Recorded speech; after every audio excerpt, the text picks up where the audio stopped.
All right, greetings. This is the Memory Master class, and I'm Mr. O'Leary, and we're going to be going through over the next 8 weeks some strategies that you are going to be able to use to unlock the master memory that is inside of you. And what's cool about this depends on how much time and effort you've spent on trying to memorize things up to this point. But most people, when they memorize things, they just try to stare at it and close their eyes and check their answer and repeat what they're doing and do drills and all that stuff. And that does work. Repetition is a way to memorize something, but it's the most painful, most expensive in terms of time, and really the least fun way to memorize things. And so I'm going to be giving you some strategies that are going to help you memorize whatever it is that you want, store it in your memory, recall it when you need it, and really have some fun doing it. And you're going to be able to do it in a fraction of the time, a fraction of the effort, and with a lot more fun. And the principle here that we're going to be dealing with is something called, let me just open that up. DTR, okay? And DTR stands for decide to remember. And the thing that happens with most people with memory is that they don't decide to remember something.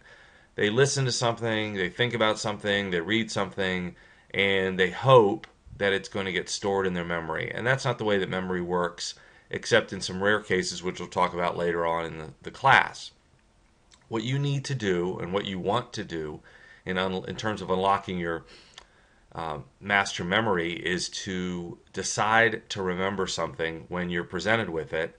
And the way you decide to remember something is that second, what's called acronym up here, which is make it meaningful immediately, MIMI.